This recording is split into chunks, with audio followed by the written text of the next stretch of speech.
ഈ മാറ്റം വരുന്ന സമയത്ത് വൈറ്റ് ഡ്രസ്സൊക്കെ ചൂസ് ചെയ്യുക, അത്തരത്തിൽ കൂടെ അങ്ങനെ അതിനെ എക്സ്പ്രസ് ചെയ്യണമെന്ന് എന്തുകൊണ്ടാണ് തോന്നിയത്?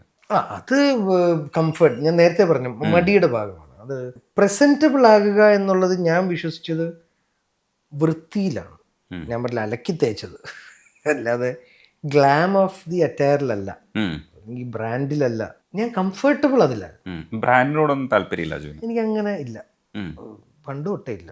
അപ്പോൾ വണ്ടിയൊക്കെ ചൂസ് ചെയ്യുമ്പോൾ വണ്ടിയുടെ കംഫർട്ട്നെസ് ആണ് നോക്കുന്നത്. ടാക്സി ആരെങ്കിലും ഒക്കെ ഓടിച്ചോട്ടെ, എനിക്ക് എത്തുക. അതിന്റെ ഗുണം ഞാൻ കാണുന്നത്, വണ്ടി ഇല്ലാന്നല്ല, വണ്ടിയുണ്ട് വീട്ടിലെ ആവശ്യത്തിന്. എൻ്റെ കൂടുതലും അങ്ങനെ, ഞാൻ റെന്റഡ് ആണ്. നമുക്ക് ഏത് കാറും ചൂസ് ചെയ്യാം അല്ലേ? ഇന്നെനിക്ക് ഇന്നോവയിൽ പോയാൽ മതി എന്ന് തോന്നി മതി.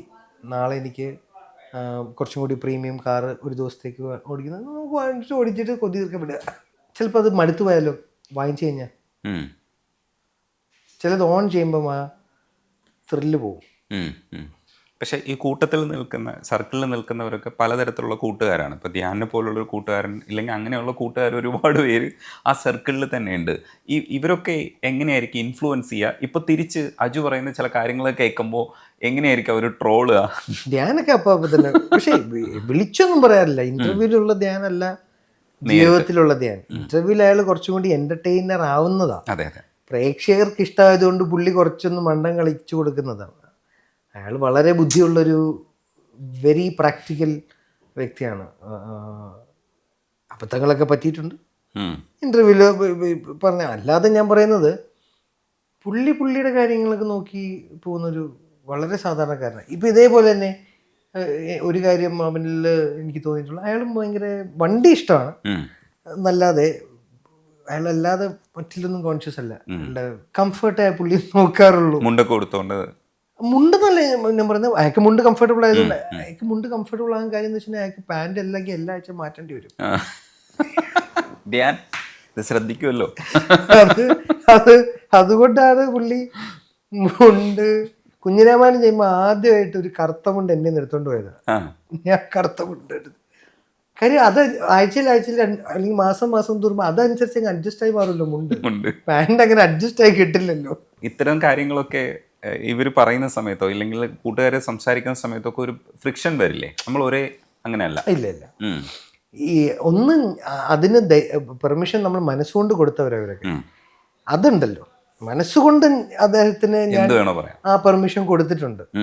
ഒരു ബ്രദർലി ഫ്രണ്ട്ലി അഫെക്ഷൻ കൊടുത്തിട്ടുണ്ട്, ഉണ്ട് എനിക്ക്. അപ്പം അങ്ങനെയുള്ള കുറക്കുണ്ട്.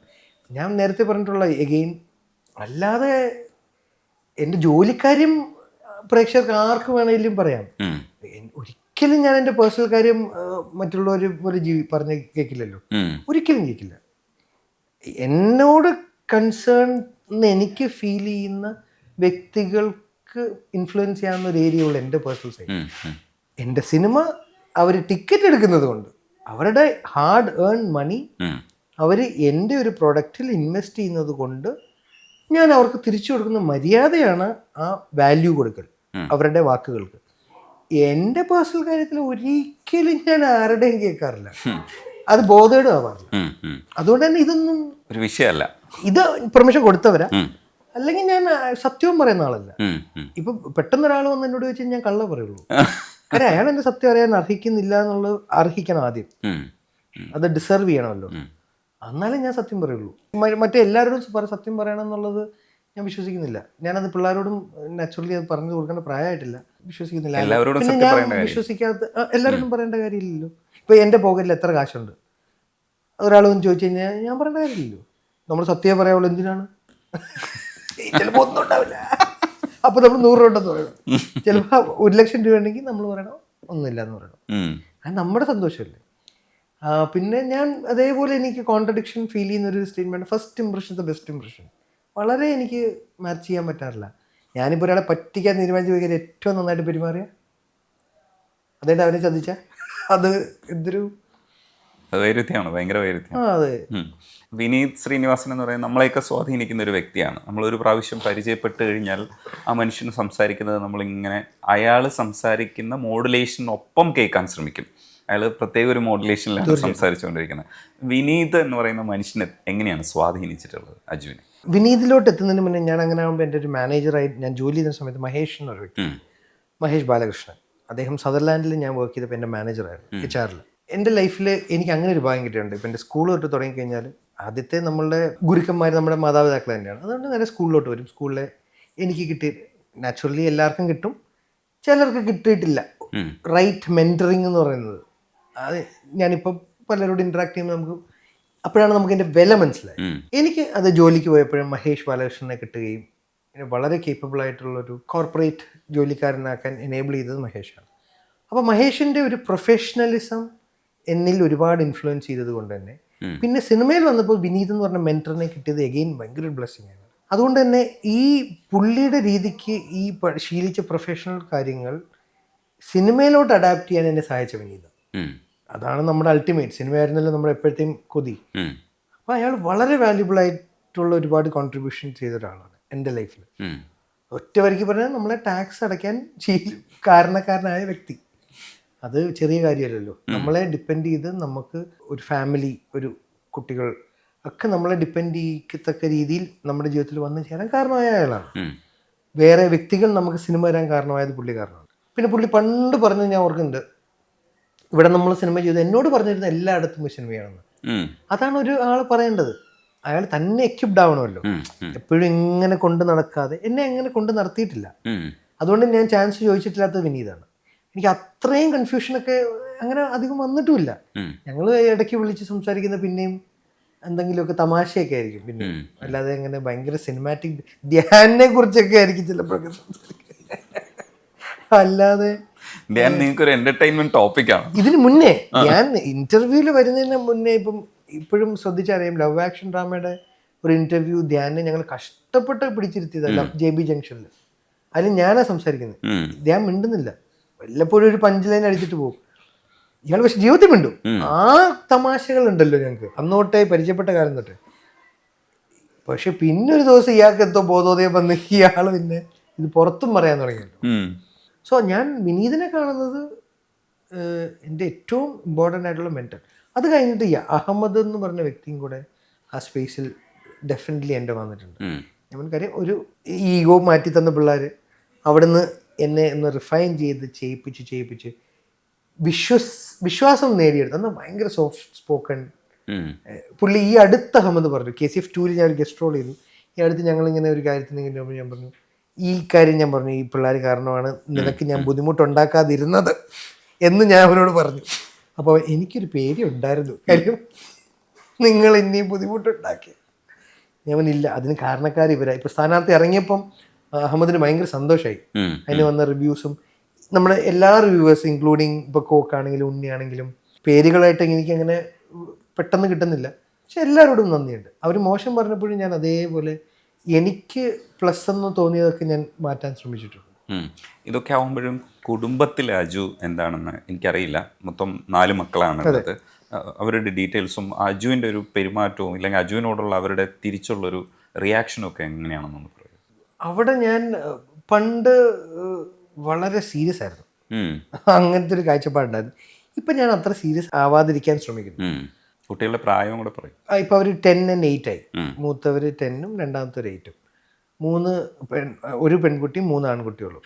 ഇന്ന് ഞാൻ നേരത്തെ പറഞ്ഞ ഈ വസന്തമാണെന്നുള്ളൊരു ആക്സെപ്റ്റൻസ് വന്നുകൊണ്ട് ഇവരുടെ കാര്യങ്ങൾക്ക് കുറച്ചുകൂടി ഇന്ന് ജീവിക്കേണ്ട കാര്യങ്ങൾ ഇവർക്കറിയാം എന്നെക്കാളും എന്നുള്ളൊരു ബോധ്യം എനിക്ക് പോകാൻ തുടങ്ങി.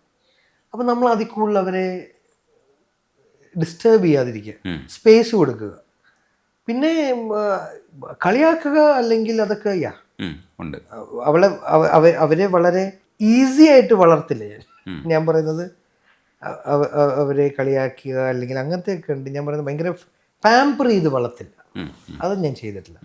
അതിന് അവർക്ക് തിരിച്ച് ഫ്രണ്ട്ലിയാണ് കുറച്ചുകൂടി. അജുവിനെ തിരിച്ച് ട്രോളാൻ പറ്റും. പിന്നെന്താ, അത് ഇപ്പോഴേ ഞാൻ ഒരുത്തിനെ ധ്യാൻ്റെ സ്വഭാവങ്ങൾ കാണുന്നുണ്ട്. നല്ല രീതിയിൽ ഒരാൾക്ക് നല്ല രീതിയിൽ എനിക്ക് തോന്നുന്നു ഭാവിയിൽ അവൻ എങ്ങനെയെങ്കിലും ഞാൻ അവനെ ഇൻ്റർവ്യൂവിൽ കൊണ്ടിരുത്താതിരിക്കാൻ നോക്കും, സിനിമയിൽ കയറ്റാതിരുത്താനും നോക്കും. മാക്സിമം ഇവന്മാരെ ഒന്നും ഞാൻ കയറ്റാതിരിക്കാൻ നോക്കും. പക്ഷെ എന്നാലും പറയാൻ പറ്റില്ല, ഇവനൊക്കെ കൂട്ടുകാരെ വെച്ച് മൊബൈലിൽ സിനിമ എടുത്താലും അവൻ സിനിമയാണെന്ന് വേറെ കാര്യം. പക്ഷേ ഇവൻ ഇൻ്റർവ്യൂവിൽ വന്നാൽ ഇവൻ എന്നെ കീറി ഒട്ടിക്കാനുള്ള എല്ലാ ചാൻസും ഉണ്ട്. അവനിലത് ഞാൻ കാണുന്നുണ്ട്. ആ, അത് അത് പിന്നെ വേറെ വഴിയില്ല, ഉം. അത് എൻ്റെ യോഗം അല്ലേ. വൈഫ് എങ്ങനെയാ, ട്രോളോ അതെ, എങ്ങനെയാണ് അഭിപ്രായം പറയുക സിനിമ കാണുമ്പോൾ? സിനിമ കണ്ട അവർക്ക് അന്നും ഫ്രീഡം ഉണ്ട്, തുറന്നു പറയുക മോശം മോശം. എനിക്കതാ എളുപ്പം, വെരി കംഫർട്ടബിൾ. കൊള്ളില്ല എന്ന് Ranjith Shankar sir is a major reason. അതിപ്പോൾ പറയണം, പുണ്യാൾ നഗർബദീസിൻ്റെ ഫസ്റ്റ് ഡേ ഷൂട്ടിൽ ജയേട്ടനെ ആദ്യമായിട്ട് രഞ്ജിത്തേട്ടൻ മൈക്കെടുത്ത്, അത് വളരെ തല്ലിപ്പൊളിയായിരുന്നു ജയ. ജയേട്ടൻ്റെ കരിയറിൽ അങ്ങനെ മൈക്കിലോ അല്ലെങ്കിൽ ഒച്ചയിലോ അങ്ങനെ ആരോ ആദ്യമായിട്ടാ പറഞ്ഞ്. അപ്പം ഞാൻ മനസ്സിൽ, അപ്പം അടുത്ത എനിക്ക് കിട്ടി ഇതേപോലെ സിമിലർ എന്തോ. അപ്പം എനിക്ക് ജയേട്ടന് കിട്ടിയല്ലോ, കുഴപ്പമില്ല, കിടിലനായിട്ടുള്ളൊരു ആക്ടർക്ക് കിട്ടി. അപ്പം ഞാൻ ഫൈൻ, നല്ലത് ചെയ്തപ്പോൾ അതേപോലെ നല്ലത് പറഞ്ഞു. 3 ദിവസത്തെ പാടേ ഉണ്ടായിരുന്നു, 3 2. പിന്നെ പെട്ടെന്ന് ഇപ്പം അതുകൊണ്ട് തന്നെ അസോസിയേറ്റ് ഡയറക്ടേഴ്സ് അല്ലെങ്കിൽ ഡയറക്ടേഴ്സ് മോണിറ്ററിങ് ഇപ്പം നമ്മളെന്തെങ്കിലും അബദ്ധം ചെയ്താൽ അവരിങ്ങനെ ദൂരേക്കാണെങ്കിൽ നടന്നു വരും. ഞാൻ പറയും വേണ്ട, മൈക്കിലാണെങ്കിലും വിളിച്ച് പറഞ്ഞാൽ കൊള്ളൂലേ, തല്ലിപ്പൊളിയാണോ, മൈക്ക് വിളിച്ച് പറഞ്ഞോ. അതാണ് ഒരു ഹരം. ഇപ്പം അതുകൊണ്ട് ഇപ്പം നല്ലത് കേൾക്കുന്നതിനേക്കാളും മോശം പറഞ്ഞ നന്നാക്കാൻ തോന്നുന്നുണ്ട്. പിന്നെ പണ്ട് എനിക്കൊരു വിനീതൻ ഞാൻ പറഞ്ഞിട്ടുണ്ട്, കൺസ്ട്രക്റ്റീവ് സാഡിസം എന്ന് പറയും. അതായത് ഇപ്പം കോളേജിലൊക്കെ പഠിക്കുമ്പോൾ അരിയർ ഒക്കെ ഉണ്ടെന്ന് പറയുമ്പം, സപ്ലി മദ്രാസിൽ അരിയർ എന്ന് പറയുന്നപ്പോൾ ചിലരുടെ മുഖത്ത് നമുക്ക് നമ്മുടെ നിരാശകൾ പറയുമ്പോൾ ഒരു സന്തോഷം വരും. ചിലരുടെ, എനിക്ക് ആ സന്തോഷം ഇഷ്ടമാണ്, അപ്പം ഞാൻ കുറച്ചുകൂടെ സന്തോഷിപ്പിക്കും. അതായത് നമ്മൾക്കിപ്പം എനിക്ക് 9 സപ്ലി ഉള്ളത്, ഞാൻ 20 എന്നൊക്കെ പറഞ്ഞു കളയും, 15 20 കുറച്ചുകൂടി സന്തോഷം വന്നട്ടെ. അതുകൊണ്ട് എനിക്ക് കുഴപ്പമൊന്നുമില്ല. സാഡിസ്റ്റ് ഉണ്ട്. ഒരു ഇത് ഞാൻ പറയുന്നത് എൻ്റെ പേഴ്സണൽ കാര്യങ്ങൾ മാത്രമല്ല അന്നുള്ളൂ. സിനിമ വന്നപ്പോഴാണല്ലോ സൊസൈറ്റിയോട് എനിക്കൊരു കടപ്പാടുള്ളത്. അവർ ടിക്കറ്റ് എടുക്കുന്നതുകൊണ്ടാണല്ലോ എനിക്ക് ആ കടപ്പാട്. ഇല്ലെങ്കിൽ എനിക്ക് കടപ്പാടില്ല. ഒരു വ്യക്തിക്കും മറ്റുള്ളൊരു വ്യക്തിയോട് അങ്ങനെ ബന്ധുക്കളോടോ കുടുംബക്കാരോടോ അല്ലാതെ അടുത്ത സുഹൃത്തുക്കളോ കടപ്പാടിൻ്റെ ആവശ്യമില്ലല്ലോ, കേൾക്കേണ്ട കാര്യമില്ലല്ലോ. അപ്പം അന്ന് എനിക്ക് ഒട്ടുമില്ലല്ലോ. എനിക്കിവൻ എന്ത് വിചാരിച്ചാലെന്ത്, എന്ത് വിചാരിച്ചില്ലെങ്കിൽ എന്തെന്നുള്ള. അജുവിൻ്റെ മനസ്സിൽ ചില ക്യാരക്ടേഴ്സ് ഉണ്ടെങ്കിൽ അത് ഡിസൈൻ ചെയ്യാൻ എളുപ്പം പ്രൊഡ്യൂസ് ചെയ്ത് കൂടെ നമുക്ക് നിൽക്കാൻ പറ്റുന്നത്. ഇപ്പോൾ ആക്ടേഴ്സൊക്കെ ആ തരത്തിൽ പ്രൊഡക്ഷൻ കമ്പനികളായിട്ട് മാറുന്നതിൻ്റെ കാരണം എന്ന് പറയുന്നത് തന്നെ ക്രിയേറ്റീവായിട്ട് കുറച്ചുകൂടെ ഇടപെടാനുള്ള ഒരു സ്വാതന്ത്ര്യത്തിനോട് വേണ്ടിയിട്ടാണ്. പക്ഷേ പഴയ പ്രൊഡ്യൂസർ എന്ന് പറയുന്ന ഒരു സാധനവും ഇപ്പോൾ മാറി വരുന്നുണ്ട്. അത് കുറച്ചുകൂടെ ക്രിയേറ്റീവായി ഒരു സ്പേസ് ആണെന്ന് മനസ്സിലാവുന്നുണ്ട്. അപ്പോൾ അജുവിന് കൂടുതൽ പടങ്ങൾ പ്രൊഡ്യൂസ് ചെയ്യാൻ പറ്റാത്തത് ഈ പറഞ്ഞ പോലെ സമയത്തിന് തുകയ്ക്കൊക്കെ തീർക്കാത്ത ധ്യാനെ പോലുള്ള ആൾക്കാരാണ്. ലവ് ആക്ഷൻ നമുക്ക് വളരെ ഗുണം ചെയ്ത സിനിമയാണ്. സാജൻ ബേക്കറി അന്ന് കൊമേഴ്ഷ്യലി നമുക്ക് ഗുണം ചെയ്തില്ല. സാജൻ ബേക്കറി അന്ന് കൊമേഴ്ഷ്യലി ഗുണം ചെയ്തിരുന്നെങ്കിൽ സ്ഥാനാർത്ഥി ശ്രീകുട്ടൻ ഞാനായിരുന്നു പ്രൊഡ്യൂസ് ചെയ്യേണ്ടത്. കൊമേഴ്ഷ്യലി എനിക്ക് മുടക്കുമുതൽ കിട്ടി. അത് മുടക്കുമുതൽ കിട്ടിയത് എൻ്റെ പാർട്ട്ണർ വിശാഖ് സുബ്രഹ്മണ്യത്തിൻ്റെ മെറിറ്റ് കൊണ്ട്, പ്രൊഡക്റ്റിൻ്റെ മെറിറ്റ് കൊണ്ടന്ന് കിട്ടിയില്ല.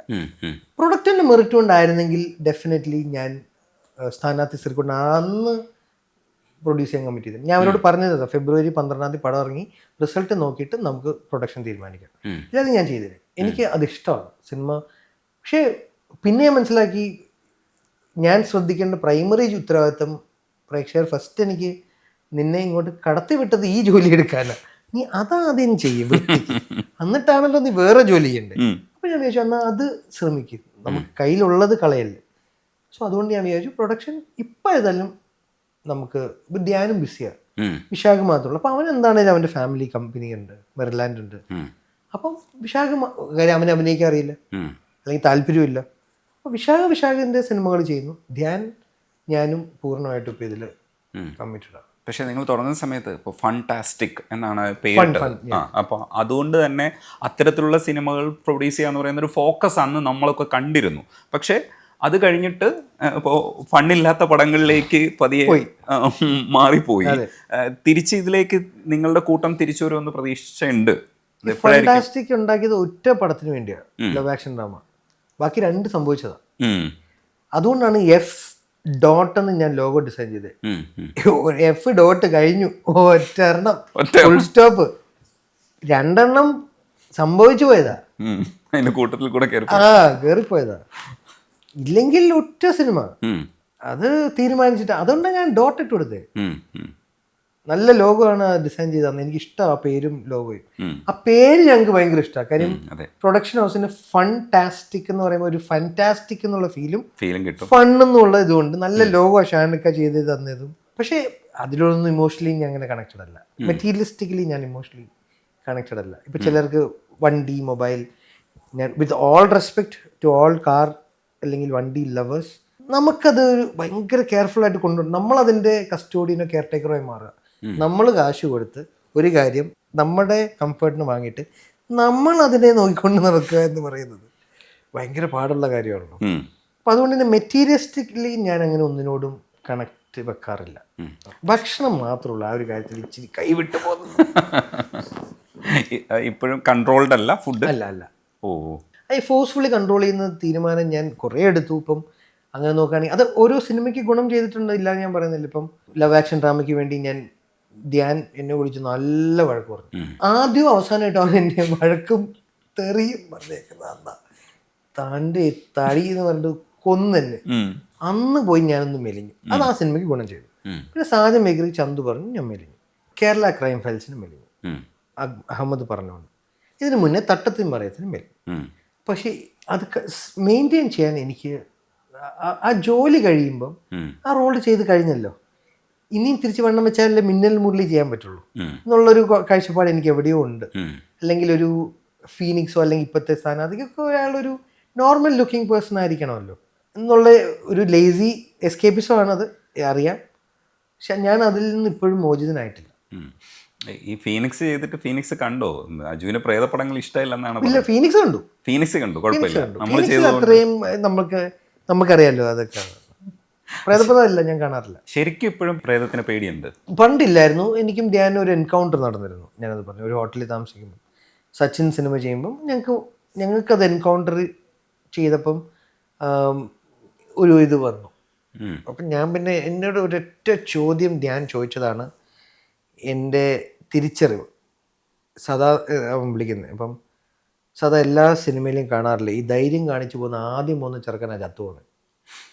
അപ്പം ഞാൻ ശരിയാ, സിനിമയിൽ പ്രേത സിനിമ തുടങ്ങിയ കാലം തൊട്ടേ ആദ്യം ഷോ കാണിച്ച് പോകുന്നവനാ ഫസ്റ്റ് ചത്തു പോകുന്നത്. അതുകൊണ്ട് ഞാൻ ആ ആവേശം കളഞ്ഞു. ഞാൻ വേണ്ട സദാ, അതെന്തിലാട്ടെ, നമുക്ക് റിസ്ക് അല്ല. ഞങ്ങൾ വേറെ ഹോട്ടലിൽ താമസം മാറി. എന്തിനാ വെറുതെ ആ ഹോട്ടൽ പേര് പറയുന്നത് മോശം, അതുകൊണ്ട് പറയുന്നില്ല. ഈ പ്രേതപേടിയുള്ള അജു ശരിക്കും ആദിയെ പോലൊരു മെന്റലിസ്റ്റിന്റെ കൂടെയൊക്കെ ഷോ ഒക്കെ ചെയ്തിട്ടുണ്ട്. ആദിയോട് ചോദിച്ചിട്ടില്ല ഇതെന്താണ് പ്രേതം എന്നൊക്കെ ചോദിച്ച് മനസ്സിലാക്കാൻ ശ്രമിച്ചിട്ടുണ്ടോ? എനിക്ക് ഭയങ്കര ഇൻട്രസ്റ്റ് ഉള്ള ടോപ്പിക് അല്ലത്. ഞാൻ പറഞ്ഞില്ലേ, ഇത് ഇൻട്രസ്റ്റ് ആയാലുള്ള പ്രശ്നം നമ്മൾ ഇതിലോട്ട് കൂടുതൽ കിടക്കും. എന്നിട്ട് ഞാൻ ഫസ്റ്റ് ചത്തുപോയാലോ? ഇപ്പൊ ഞാൻ അതിൽ രണ്ട് കാര്യങ്ങൾ, ചിലപ്പോ എനിക്കറിയാത്തൊരു കാര്യമാണ്, അതുണ്ടാവാം. Energy can neither be created nor destroyed എന്ന് ആണ് സയൻസ്.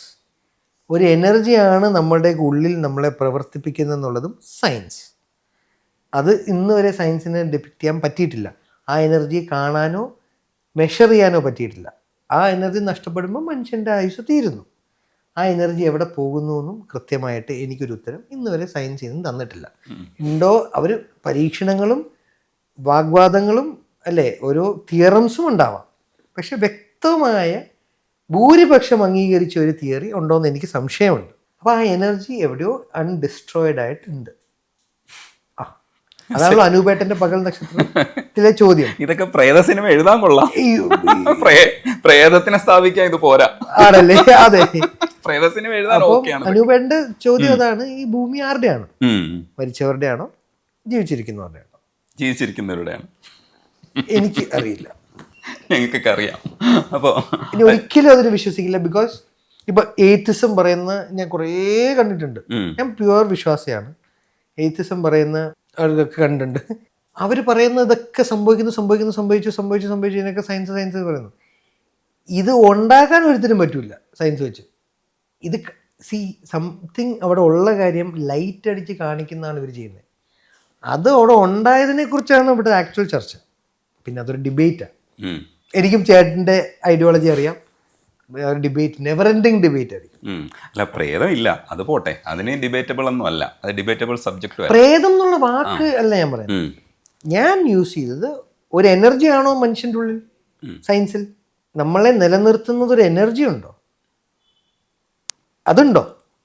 ഇന്നാവും ഏത് കോണ്ടെക്സ്റ്റിലാണ് നമ്മൾ ഹാർട്ട് സംസാരിക്കുന്നത് ബീറ്റ് ചെയ്യുക അല്ലെങ്കിൽ നമ്മുടെ ബ്ലഡ് പമ്പ് ചെയ്യുക എന്നൊക്കെ സംഭവിക്കുന്നത് ഒരു ബാറ്ററിയിൽ നിന്നാണോ? ആ എനർജി ഐസക് ന്യൂട്ടന്റെ 3rd ലോ പ്രകാരം എവിടെ പോകുന്നു? അത് ഉണ്ടാക്കാനും പറ്റും. സയൻസാണ് ഞാൻ പറയുന്നത്. സർ ഐസക് ന്യൂട്ടനെയാണ് ഞാൻ കോട്ട് ചെയ്യുന്നത്. കുറച്ച് ബുദ്ധിമുട്ടാണ്. നമുക്ക് തൽക്കാലം വേറെ എപ്പിസോഡിലേക്ക് മാറ്റി വയ്ക്കാം. ഒരു കാര്യം കൂടെ ചോദിക്കാം. ഇതിലേക്ക് മാറുമ്പോൾ, അതായത് സ്വഭാവം കുറച്ചൊക്കെ മാറുകയും ഈ പറയുന്ന കുറച്ച് നല്ല സ്വഭാവങ്ങളിലേക്ക് വന്നു എന്നൊക്കെ വിശ്വസിക്കുന്നുണ്ട്. അത് നല്ല സ്വഭാവമാണെന്ന് എനിക്ക് അറിഞ്ഞൂടാ. നല്ലതോ ചീത്തയല്ല, എനിക്ക് മാറ്റം വന്നു. ഈ പറയുന്ന മാറ്റം വരുന്ന സമയത്ത് ഈ ആത്മീയത എന്ന് പറയുന്ന ഏരിയയിലൊക്കെ മാറ്റം വന്നിട്ടുണ്ടോ? ഇല്ല, അന്നും ഇന്നും ഒരേപോലെ തന്നെയാണ്. ഞാൻ വിശ്വാസിയാണ്, ഈശ്വര വിശ്വാസിയാണ്, ദൈവവിശ്വാസിയാണ്, ഞാൻ ക്രിസ്ത്യാനിയാണ്. പക്ഷേ എൻ്റെ വിശ്വാസം ഇവിടുത്തെ സഭകളുടെ അടിസ്ഥാനമായ വിശ്വാസമല്ല.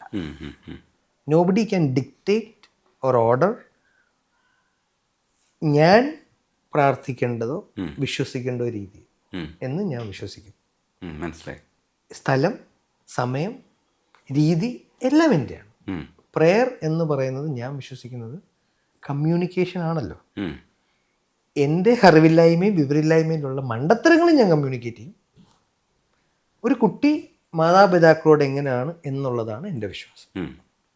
ചിലപ്പോൾ ഞാൻ കുറ്റവും പറയും, അതെൻ്റെ സൗകര്യം ആയിട്ട് ഞാൻ കാണും. അതെ, വളരെ മണ്ടത്തരമായിട്ട് കാണുന്നവരും ഉണ്ടാവും. അല്ല, ആത്മനിഷ്ഠമാണ് അത്തരം കാര്യങ്ങൾ. അതൊരാളുടെ സിനിമ ഈസ് ഒൺലി ആ ഒരു എൻറ്റിറ്റി. ഞാൻ മറ്റുള്ളവരുടെ ഒപ്പീനിയൻസിന് വിട്ടുകൊടുക്കുന്നു, കേൾവിക്കാരനാവുന്നു. കാര്യം അതിന് ഞാൻ 150 രൂപ അല്ലെങ്കിൽ 200 രൂപ അവർ മുടക്കുന്നതിന് ഞാൻ വില കൊടുക്കുന്നുണ്ട്. അല്ലാതെ ഒരു കാര്യം ഞാൻ പറഞ്ഞാൽ കേൾക്കുന്ന കുട്ടിയല്ല, നല്ല കുട്ടിയല്ല. അല്ല. ഈ മനോഹരമായിട്ടുള്ള ക്യാരക്ടേഴ്സ് നമ്മൾ ഒരുപാട് കാണുമ്പോൾ ഈ പറയുന്ന പോലെ പ്രൊഡ്യൂസ് ചെയ്യാൻ വേണ്ടിയിട്ട് അങ്ങനെ ഒരു ക്യാരക്ടറിനെ നമുക്ക് പ്രൊഡ്യൂസ് ചെയ്യാൻ ഒരിക്കലും തോന്നിയിട്ടില്ല. ഇപ്പം മമ്മൂക്കയെ നമ്മൾ അനുകരിക്കുന്നു എന്നൊക്കെ പറയുന്നിടത്തുമൊക്കെ അങ്ങനെ ഒരു ക്യാരക്ടറിനെ അജുവിനെ ചെയ്തെടുക്കണമെന്ന് തോന്നുന്ന ഒരു ക്യാരക്ടർ ഫാസിനേറ്റ് ചെയ്തിട്ടില്ലേ? അങ്ങനെ ക്യാരക്ടേഴ്സിനെ കാണാൻ ആഗ്രഹം വരാറുണ്ടല്ലോ ചിലർ കഥ പറയുമ്പം. പക്ഷെ അതിനുള്ള നമ്മൾ പലപ്പോഴും ലീഡിൽ ചെയ്യുമ്പം ആ സിനിമയുടെ കൊമേഴ്ഷ്യൽ വയബിലിറ്റി വർക്കാവില്ല. അപ്പോൾ നമ്മൾ എന്ത് ചെയ്യുന്നത് വെച്ച് കഴിഞ്ഞാൽ അത് അങ്ങനെ പൊക്കാവുന്നൊരു സ്റ്റാറിലോട്ട് അതിനെ റെഫർ ചെയ്ത് അതിൽ തന്നെ വേറെ ഒരു ക്യാരക്ടർ. അതെ, എനിക്ക് അങ്ങനെ ഞാൻ വിശ്വസിക്കുന്നു. ഇന്ത്യ ജയിക്കണം. നമ്മൾ സെഞ്ചുറി അടിക്കുന്നതിനേക്കാളും കൂടി ഇന്ത്യ ജയിക്കണം. സച്ചിൻ സെഞ്ചുറി അടിച്ച് ഇന്ത്യ തോറ്റാൽ വലിയ സന്തോഷം വരില്ല. ഇന്ത്യ ജയിച്ച് സച്ചിൻ 50 അടിച്ചാലോ 20 അടിച്ചാലോ നമുക്ക് സന്തോഷമാണ്.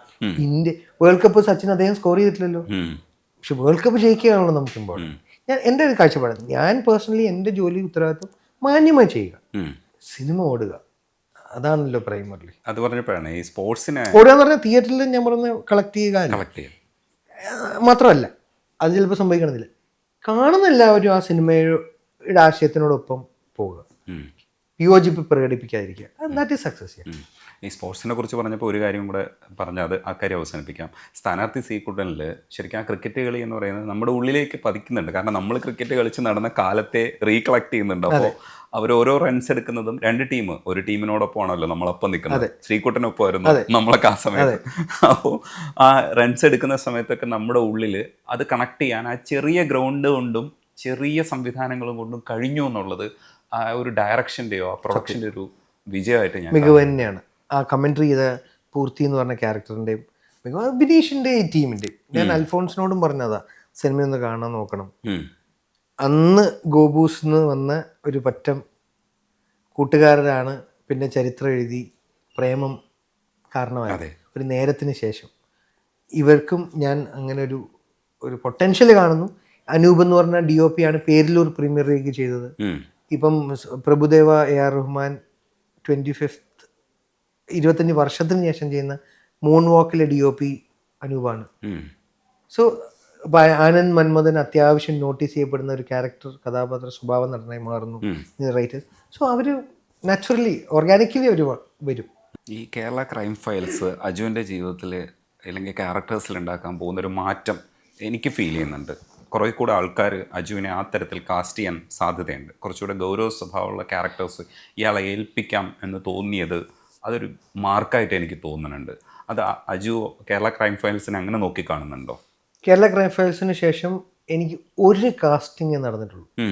അത് അഖിലിൻ്റെ ഐഡൻറ്റിറ്റിയാണ്. അത് ആ സീരീസ് കണ്ടിട്ട് കേരള ക്രൈം ഫയൽസ് കണ്ടിട്ട് എനിക്ക് ഏറ്റവും സന്തോഷം വന്ന കാര്യം ദിലീഷ് ഏട്ടൻ എന്നെ വിളിച്ചതും അത് പുറത്തുനിന്ന് ഒരാൾ വിളിച്ചത് എനിക്ക് ഏറ്റവും വാല്യുബിൾ ആയിട്ട് എല്ലാം കാണുന്നു ഞാൻ വാല്യുബിൾ ആയിട്ട് തന്നെ കാണുന്നത്.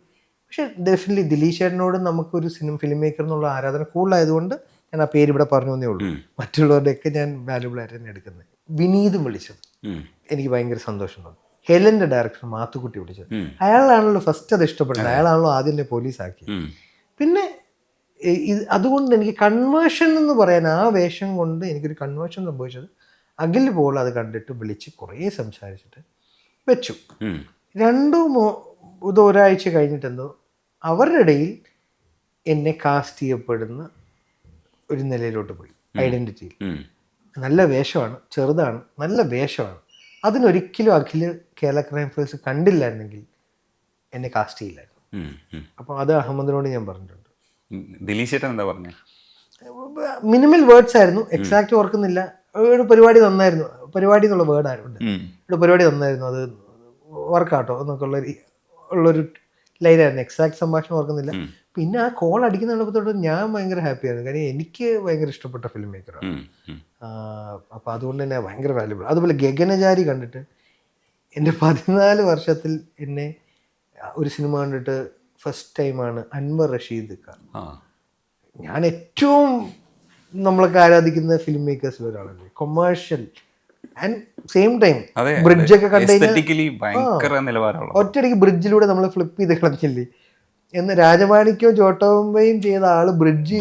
അതെ, അന്ന് ഉണ്ടാക്കിയ ഇമ്പാക്ട്. അന്ന് സോഷ്യൽ മീഡിയ ഇത്രയും പോപ്പുലർ അല്ല, അതുകൊണ്ടാണ്. അപ്പം അൻവർക്കയുടെ ഒരു മെസ്സേജ് എനിക്ക് ഗഗനചാരിക്ക് വന്നപ്പോൾ ഞാൻ ചന്തുവിനെ വിളിച്ച് പറഞ്ഞു, നീ എന്തോ വലിയതാ ചെയ്തത്, ഇനിയും ഞാൻ സമ്മതിച്ചു തരാം. അതുവരെ എനിക്ക് എവിടെയോ ഇപ്പൊ ലിജോ ചേട്ടൻ നല്ലത് പറഞ്ഞു, അവനോട് കൃഷാന്തേട്ടൻ ഫസ്റ്റ് എനിക്ക് കോൺഫിഡൻസ് തോന്നി. അപ്പം ഇത്രയും പേര് എന്നോട് അസോസിയേറ്റ് ചെയ്യുമ്പം അയാൾ മികച്ചതാണ് ചെയ്തത്. അത് ഞാൻ പിന്നെ തർക്കിക്കാൻ നിന്ന എന്റെ മണ്ടത്തിൽ. ചില സ്ഥലങ്ങളിലൊക്കെ അങ്ങനെ ഒരു ബുദ്ധിപൂർവമായിട്ടുള്ള മൗനം പാലിക്കുന്ന, അറിയില്ലെങ്കിൽ മിണ്ടാതിരിക്കേ, അതായത് ബെറ്റർ. ഇപ്പൊ കോമഡി ചെയ്യുമ്പോൾ ചില സമയത്ത് കോമഡി വർക്കാവില്ലെന്ന് തോന്നിക്കഴിഞ്ഞാൽ അത് സീരിയസ് ആയിട്ട് പറയാം. ശ്രദ്ധിക്കാതല്ലേ പോകുള്ളൂ. അതെ, ചളിയായിട്ട് ട്രോളായിട്ട് ഏറെ പോകില്ലല്ലോ, ഫ്ലാറ്റ് ആയിട്ട് ചെയ്യാം. അതെ, വർഷങ്ങൾക്ക് ശേഷത്തിലും അങ്ങനെയാണ് ശ്രമിച്ചത്.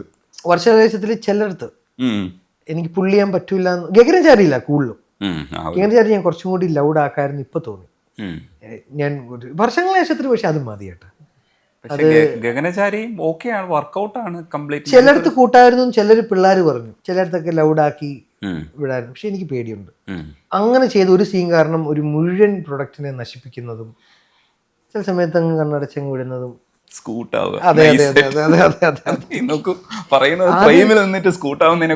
ക്ലാരിറ്റി എത്താതെ നമ്മളൊരു കാര്യം ചെയ്യരുത്. ഹ്യൂമറിൽ എനിക്ക് ആ ക്ലാരിറ്റി ഇഷ്യൂ ഉണ്ട്. ക്ലാരിറ്റി വന്നാ പിന്നെയാ. ഇപ്പൊ ഈ അടുത്ത ഒരു പരസ്യം ചെയ്തു, ഒരു സലൂൺ ബ്രാൻഡിന്റെ റേവ് എന്നും പറഞ്ഞിട്ട്. അതിൽ എന്നെ സ്ഥാനാർത്ഥിയിലെ മുരളിയാണ് ആ അസിസ്റ്റന്റ് ഡയറക്ടർ ഡയറക്ട് ചെയ്തത്. കുറെ കാലത്തിന് ശേഷം എൻജോയ് ചെയ്ത് ഹ്യൂമർ ലവ് വാക്സിന് ശേഷം ഞാൻ ചെയ്തതാണ്. ആ പരസ്യത്തിലാണ് ഞാൻ ചെയ്തത്. അയാൾ എന്നെ ഈസി ആക്കി ചെയ്യിപ്പിച്ചു. അപ്പം നമ്മൾ ശരീരവും കഴുത്തും ഒക്കെ കോൺഷ്യസ് ആവാതെ, ബോധേഡാവാതെ കോപ്രായങ്ങൾ കാണിച്ചു. കോപ്രായം കാണിച്ചു എന്ന് തോന്നിപ്പിക്കുമ്പോഴാണല്ലോ അത് ബോറാവുന്നത്. കഥാപാത്രത്തിന് ചേഷ്ടകൾ നമ്മളറിയാതെ ബ്ലെൻഡ് ആകുമ്പോൾ അത് ഹ്യൂമറസായി മാറുമല്ലോ. അത് മുരളിക്ക് സാധിച്ചു. മുരളിയുടെ കൂടെ ഒരു സിനിമ ചെയ്യണമെന്ന് എനിക്ക് ഭയങ്കര ആഗ്രഹമുണ്ട്.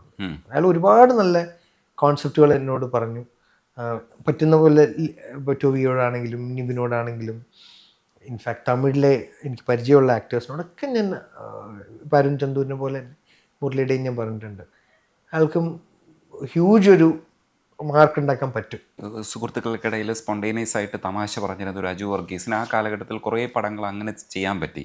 അപ്പോൾ ഇപ്പോൾ അത്തരത്തിൽ പ്രാക്ടീസ് ചെയ്യാതെ പോവുകയാണെങ്കിൽ നമ്മൾ അത്തരം ഒരു പടം വരുമ്പോൾ ആ പടത്തിന് വേണ്ടിയിട്ട് ക്യാരക്ടറായിട്ട് മാറാൻ വേണ്ടിയിട്ട് കുറച്ച് ബുദ്ധിമുട്ട് വരില്ലേ?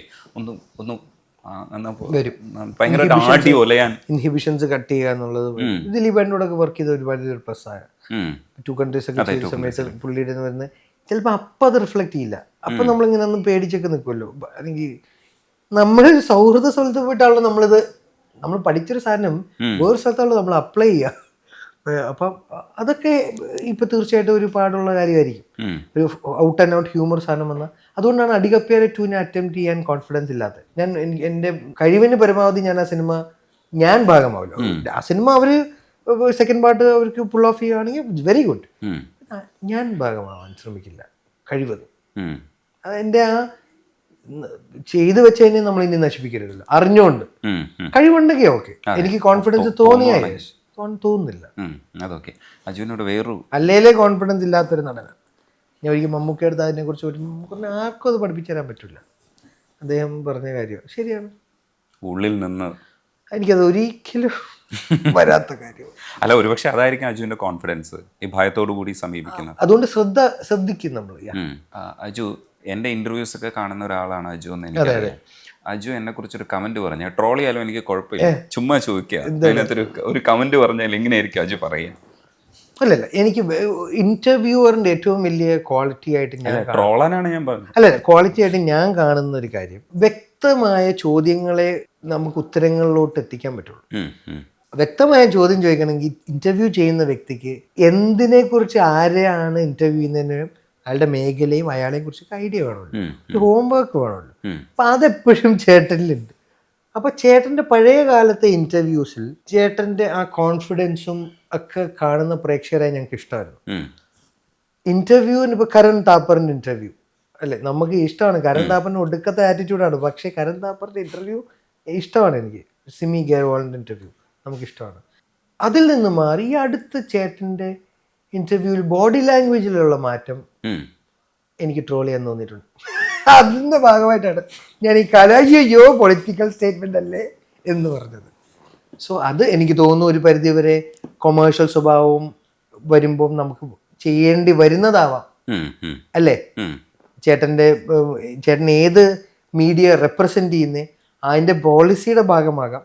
പക്ഷെ എനിക്ക് ബോഡി ലാംഗ്വേജ് പഴയതാണ് ഇഷ്ടം. ഇപ്പൊ ശരത് സാറിനെയൊക്കെ ഇന്റർവ്യൂ ചെയ്തൊക്കെ എൻ്റെ ഫേവറേറ്റ് ഇന്റർവ്യൂസ്.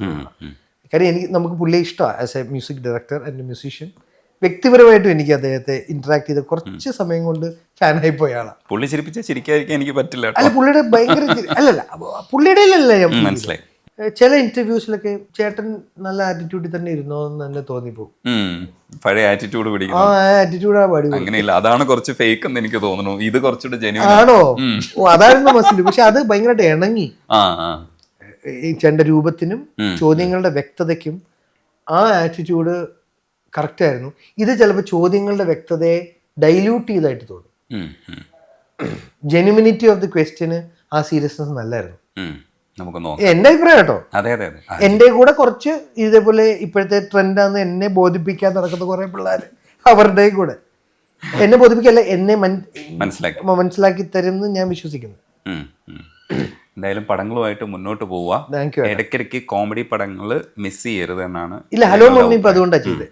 ഞാൻ അത് എനിക്ക് കാണാൻ പറ്റിയില്ല, ഒറ്റയടിക്ക് അതുകൊണ്ടാണ് ഞാൻ ചെയ്തത്.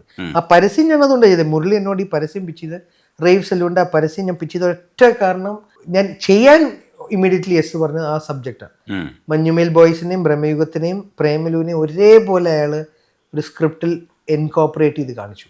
അടിപൊളി. അപ്പോൾ അങ്ങനെയുള്ള പടങ്ങളും കൂടെ വരട്ടെ. പിന്നെ സീരിയസ് ആയിട്ടുള്ള വേഷങ്ങളും വേണം. പിന്നെ സ്വന്തം മനസ്സിലിരിക്കുന്ന ഏതെങ്കിലും കഥാപാത്രത്തെ പ്രൊഡ്യൂസ് ചെയ്യാനുള്ളൊരു തീരുമാനം കൂടെ എടുക്കണം. അതിൻ്റെ ആഗ്രഹങ്ങൾ പ്രൊഡ്യൂസ് ചെയ്യാനല്ല, അല്ലെങ്കിൽ നമുക്ക് ഇഷ്ടം ആഗ്രഹം പ്രകടിപ്പിച്ച പ്രൊഡ്യൂസേഴ്സ് ഉണ്ടാവുമല്ലോ. നമ്മളുടെ കുഞ്ഞ് സിനിമയ്ക്ക് ചെറിയ ബഡ്ജറ്റിൽ അവരിൽ എത്തിക്കാനെങ്കിലും ഞാൻ ശ്രമിക്കുന്നുണ്ട്. അത് പണ്ടും ഉണ്ട്. അല്ലെങ്കിൽ ആ സിനിമ ഇപ്പം ജിയോ ചേട്ടനോട് ചോദിച്ചാൽ അറിയാം, കിലോമീറ്റേഴ്സ് ജിയോ ചേട്ടൻ ആദ്യം പറഞ്ഞത് എന്നോടാണ്. അപ്പം എനിക്ക് ഒട്ടും ലീഡ് ചെയ്യാൻ താല്പര്യമില്ലാത്ത വ്യക്തിയാണ്. അപ്പം ഞാൻ പറഞ്ഞു, വളരെ സുന്ദരനായ, വളരെ ഹൈറ്റുള്ള, നല്ല ബോഡി ഒരാളുണ്ട് ഇപ്പോൾ. അയാളുടെ അടുത്ത് ജിയോ ചേട്ടൻ ഈ അടുത്ത് KCF 2 അഭിനയിക്കാൻ വന്നപ്പോൾ ജിയോ ചേട്ടൻ പറഞ്ഞു, ജിയോ ചേട്ടൻ എന്നിട്ട് പറഞ്ഞു ടൊവി എടുത്ത് പോയിട്ട് ആ സിനിമയായി. അപ്പോൾ അത് അല്ല, റിസപ്ഷനിസ്റ്റിന് വേഷം ഞാൻ ചെയ്യാന്ന് പറഞ്ഞു. എനിക്കൊന്നും അത് ചെയ്തപ്പോൾ പിന്നെ എനിക്കത് ബേസിൽ ചെയ്തു. എന്തായാലും പുതിയ കുറേ പടങ്ങൾ വരട്ടെ. സംസാരിക്കാൻ വളരെ നന്ദിയുണ്ട്. ഞാൻ വളരെ ഹാപ്പിയാണ്. താങ്കളോട് ഇപ്പോൾ ഒരു ഇന്റർവ്യൂ ഞാൻ ആഗ്രഹിച്ചിരുന്നു. കാര്യം ചോദ്യങ്ങളുടെ വ്യക്തത കാരണം. അപ്പോൾ അത് ഞാനും വളരെ സന്തോഷമാണ്. Thank you.